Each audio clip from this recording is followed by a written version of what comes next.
Mr. Chakma, do you think that this is going to be like another Myanmar? You know, in Myanmar, when the military took over, the Indians got dispossessed of land, they got dispossessed of business. Well, I mean, it has been happening from 1965, when the Best Enemy Properties Act was enacted. And the lands of the Hindus were taken away by the Pakistan government. And when Mujib came to power after independence, then they say that they are going to vest these properties with the government of Bangladesh at that point of time. So they enacted the Best Properties Act in 1972, but not a single land has been returned back even today.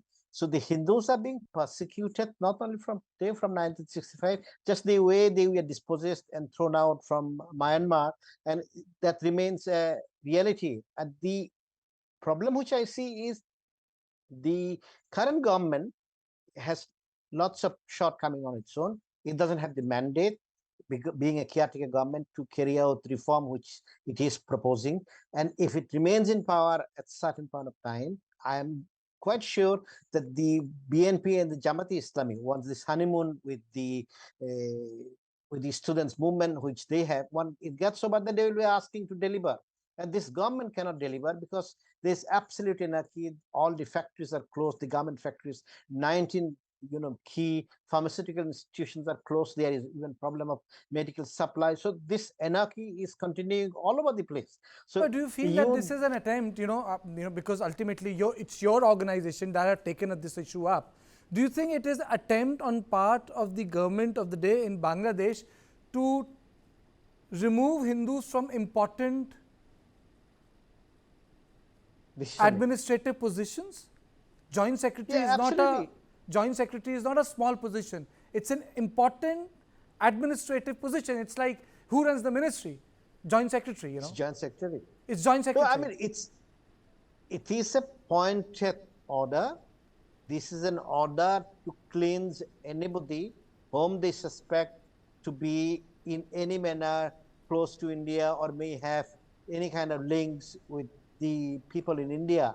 So the Hindus, because of the partition and the consequences, and lots of millions of Hindus have fled.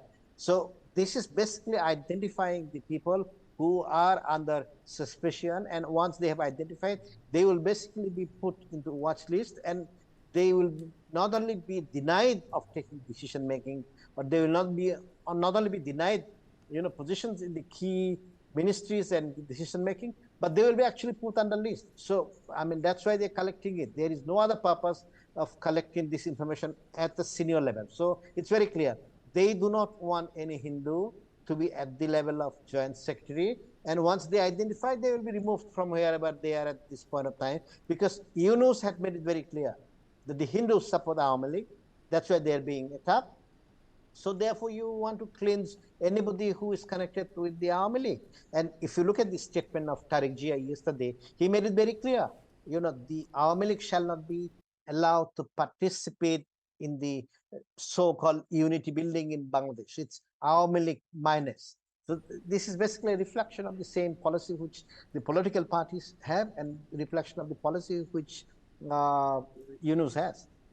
Ambassador Sikri, is there anything India can do? Because it's so unfortunate, despite the best efforts, doing everything in Afghanistan, ultimately the population of the Sikhs reduced. Pakistan is another story. The Hindus in Myanmar, it's another story. They were reduced to poverty, their lands and businesses were taken away. And now this sort of political dispossession which is happening in Bangladesh. You have served in Dhaka, madam. Is there anything India can do? Is there anything India can do, madam? I think India has to continue taking this up very strongly. The task that Mr. Chakma has begun so effectively, we have to pursue it. We cannot let it be. In fact, our Prime Minister has already spoken from Red Fort, from the ramparts of Red Fort on 15th August, and he's taken it up with Muhammad Yunus even in his initial letter. We cannot let this go. We have to continue to take it up very strongly. Otherwise, it will just continue, and there will be absolutely no end to the indignities and the racial profiling and the inhuman treatment being given to the Hindus in Bangladesh. I think they are pretending, the Bangladesh community led by this government, which is not a constitutional government, as Mr. Chakma has rightly mentioned, they are pretending that all is well. They're telling the world that all is well, and the international media is playing along with them that all is well within Bangladesh. In fact, some people I know living in the US, they really think there's nothing wrong and everything is going all right in Bangladesh, and the people are very happy. In fact, the people in Bangladesh themselves are shocked. They are shocked because they are seeing that today what is happening is exactly what this present government was accusing former Prime Minister Sheikh Hasina of doing. So whatever they think she was doing wrong, they are doing the same things today. And they're doing it to the Hindus particularly. They're doing it to everybody whom they think had any kind of association with the Awami League. So if you're talking of free and fair elections, how can you omit one big party which has at least 30-40% support? They're not invited to any of the meetings. They're not invited to any of the discussions. The 14-party alliance is like persona non grata. They're as if they don't exist anymore. This is not a normal way for a grouping to behave in a country. If you think that something was going wrong earlier, you're trying to correct it. You should make it inclusive. You should make it equitable for people, as the Constitution of Bangladesh promises, that there's complete secularism, democracy, nationalism, and social justice. Where are all these 4 pillars of the Constitution? None of them is being observed, because even economic activity is coming to a halt, because the world community, the business community at least, is wondering that how can we continue to give orders to Bangladesh when there is so much chaos in the country. They know what is going on.